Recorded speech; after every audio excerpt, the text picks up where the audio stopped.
जय श्री राधा रानी सरकार की, जय श्री कृष्ण भगवान की, जय तुलसी माता की, जय कार्तिक मास महत्म की। मंदिर श्री बंसी वाले महात्मा यूट्यूब चैनल की ओर से हम आप सभी भक्तों का हार्दिक अभिनंदन करते हैं। कार्तिक मास महत्म के 24वें अध्याय की परम सुंदर कथा को आज हम आपको सुनाने जा रहे हैं। इस अध्याय में तुलसी जी की महिमा की बड़ी सुंदर कथा का वर्णन किया गया है। तो आज की कथा इस प्रकार है। देवऋषि नारद जी राजा पृथु से कार्तिक मास की कथा का वर्णन करते हुए आगे कहने लगे हैं कि हे राजन, पूर्व काल की बात है। कश्मीर देश में हरिमेधा और सुमेधा नामक दो ब्राह्मण थे जो भगवान विष्णु की भक्ति में संलग्न रहते थे। उनके मन में संपूर्ण प्राणियों के प्रति दया भावना थी। वे सब तत्वों का यथार्थ मर्म समझने वाले थे। किसी समय वे दोनों श्रेष्ठ ब्राह्मण तीर्थ यात्रा के लिए चल पड़े। जाते जाते किसी दुर्गम वन में वे परिश्रम से व्याकुल हो गए। वहां उन्होंने एक स्थान पर तुलसी जी का वन देख लिया। उनमें से सुमेधा ने वह तुलसी का महान वन देखकर उसकी परिक्रमा की और भक्ति पूर्वक प्रणाम किया है। ये देख हरिमेधा ने तुलसी जी का महात्म्य और फल जानने के लिए बड़ी प्रसन्नता के साथ बार बार पूछा कि हे ब्राह्मण, अन्य देवताओं, तीर्थों, व्रतों और मुख्य मुख्य ब्राह्मणों के रहते हुए तुमने तुलसी वन को प्रणाम क्यों किया है? सुमेधा ब्राह्मण कहने लगे हैं कि हे महाभाग, सुनो, यहाँ धूप सता रही है, इसलिए हम लोग उस बरगद के समीप चलें। उसकी छाया में बैठकर मैं यथार्थ रूप से सब कुछ आपको बताऊंगा। वहां विश्राम करके सुमेधा ने हरिमेधा से कहा कि हे विप्रवर, पूरी श्रद्धा भावना से इस कथा को सुनना। पूर्व काल में दुर्वासा जी के शाप से जब देवराज इंद्र का सब ऐश्वर्य छीन गया था, उस समय ब्रह्मा आदि देवताओं और असुरों ने मिलकर क्षीर सागर का मंथन किया। उसमें से ऐरावत हाथी, कल्प वृक्ष, चंद्रमा, लक्ष्मी, उच्चेश्रवा घोड़ा, कौस्तुभ मणि तथा धन्वंतरी रूप भगवान श्री हरि और दिव्य औषधियां प्रकट हुई। तदनंतर अजरता और अमरता प्रदान करने वाले उस अमृत कलश को दोनों हाथों में लिए हुए श्री विष्णु भगवान बड़े हर्ष को प्राप्त हुए। उनके नेत्रों से आनंद के अश्रुओं की कुछ बूंदें उस अमृत के ऊपर गिर गई। उनसे तत्काल ही मंडलाकार तुलसी जी उत्पन्न हुई है। इस प्रकार वहां प्रकट हुई लक्ष्मी तथा तुलसी जी को ब्रह्मा आदि देवताओं ने श्रीहरि की सेवा में समर्पित किया और भगवान ने उन्हें ग्रहण कर लिया। तब से तुलसी जी जगदीश्वर श्री विष्णु भगवान की अत्यंत प्रिय करने वाली हो गई। संपूर्ण देवता भगवत प्रिया तुलसी जी की श्री विष्णु भगवान के समान ही पूजा करते हैं। भगवान नारायण संसार के रक्षक हैं और तुलसी जी उनकी प्रियतमा हैं, इसलिए मैंने उन्हें प्रणाम किया है। सुमेधा इस प्रकार कह ही रहे थे कि सूर्य के समान अत्यंत तेजस्वी एक विशाल विमान उनके निकट ही दिखाई दिया। उन दोनों के आगे ही वह बरगद का वृक्ष गिर पड़ा और उससे दो दिव्य पुरुष निकले जो अपने तेज से सूर्य के समान संपूर्ण दिशाओं को प्रकाशित कर रहे थे। उन दोनों ने हरिमेधा और सुमेधा को प्रणाम किया है। उन्हें देखकर वे दोनों ब्राह्मण भय से व्याकुल हो गए और आश्चर्यचकित होकर कहने लगे हैं कि आप दोनों कौन हैं? देवताओं के समान आपका सर्व मंगलमय स्वरूप है। आप नूतन मंदार की माला धारण किए कोई देवता प्रतीत हो रहे हैं। उन दोनों के इस प्रकार पूछने पर उस वृक्ष से निकले हुए पुरुष कहने लगे हैं कि हे विप्रवरो, आप दोनों ही हमारे माता पिता और गुरु हैं, बंधु आदि भी सब कुछ आप ही हैं। इतना कहकर उनमें से जो बड़ा था वह कहने लगा कि मेरा नाम आस्तिक है, मैं देवलोक का निवासी हूँ। एक दिन मैं नंदनवन में एक पर्वत पर क्रीड़ा करने के लिए गया। वहां देवांगनाओं ने मेरे साथ इच्छा अनुसार विहार किया।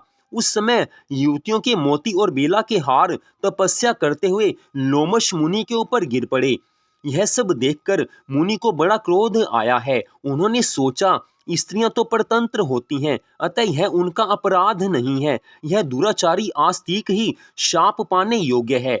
ऐसा निश्चय करके उन्होंने मुझे उसी समय शाप दिया है कि अरे, तू ब्रह्म राक्षस होकर बरगद के वृक्ष पर निवास कर। फिर मैंने विनय पूर्वक जब उन्हें प्रसन्न किया तब उन्होंने इस शाप से मुक्त होने की अवधि भी निश्चित कर दी।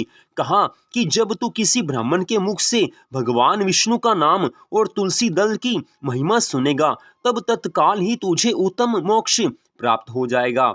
इस प्रकार मुनि का शाप पाकर मैं चिरकाल से अत्यंत दुखी हो इस वट वृक्ष पर निवास करता था। आज भगवान की कृपा से आप दोनों के दर्शन से मुझे निश्चय ही ब्राह्मण के शाप से छुटकारा मिल गया। अब मेरे इस दूसरे साथी की कथा सुनिए। ये पहले एक श्रेष्ठ मुनि थे और सदा गुरु की सेवा में लगे रहते थे।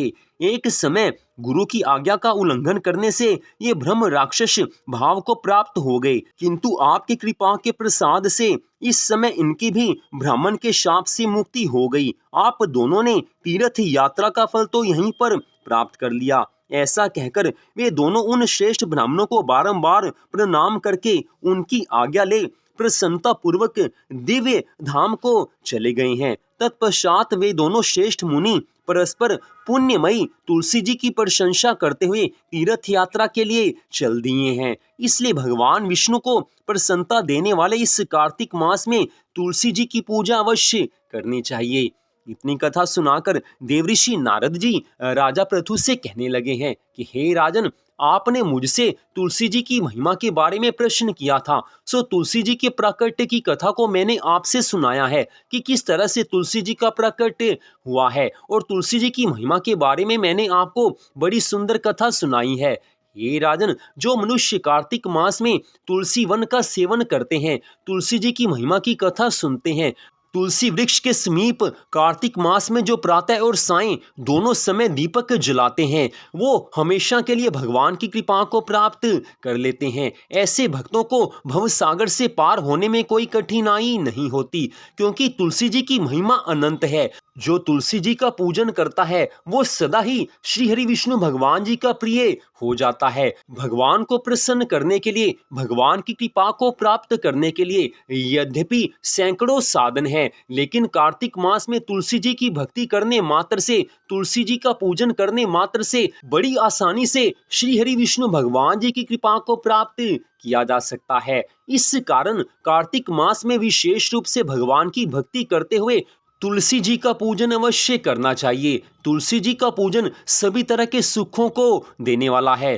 तुलसी जी के पूजन से भगवान की इतनी कृपा प्राप्त होती है कि मनुष्य का मन भगवान के चरणों में लीन हो जाता है। संसार के दुख, संसार की चिंताएं ऐसे मनुष्य के पास फिर नहीं आती, जो कार्तिक मास में विशेष रूप से तुलसी जी का भक्ति भाव से पूजन करते हैं। इस कारण हे राजन, कार्तिक मास प्राप्त होने पर तुलसी जी की भक्ति पूर्वक पूजा सेवा अवश्य करनी चाहिए, तभी मनुष्य भवसागर से आसानी से पार हो सकता है। तो यहीं पर आज की इस परम सुंदर कथा का विश्राम होता है। तुलसी जी का प्राकट्य कैसे हुआ है इस कथा में बताया गया है, और तुलसी जी की महिमा का बड़ा सुंदर वर्णन देवऋषि नारद जी ने राजा पृथु से किया है। तो आज की इस परम सुंदर कथा को सुनने के लिए आप सबका हार्दिक धन्यवाद। कार्तिक मास के इस पावन समय में अपने मन को भगवान के चरणों में लगाकर अपने आप को पवित्र कर लेना चाहिए, क्योंकि ये समय दोबारा नहीं आएगा। धन अगर चला जाए दोबारा मिल सकता है, लेकिन एक बार कार्तिक मास का ये पावन समय चला गया तो ये दोबारा फिर नहीं आएगा। इसलिए इस परम पवित्र समय को भगवान के चरणों में लगाना चाहिए। संसार के सब काम करते हुए भगवान में ध्यान लगाकर रखना चाहिए, और सुबह शाम पूरी श्रद्धा भावना से अच्छा समय निकालकर भगवान की भक्ति पूजा आराधना करनी चाहिए।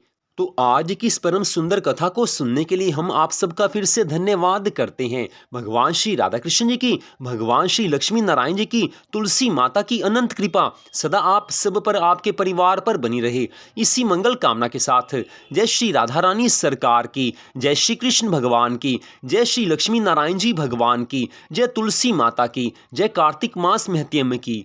जय जय श्री राधे, जय जय श्री राधे, जय जय श्री राधे श्याम।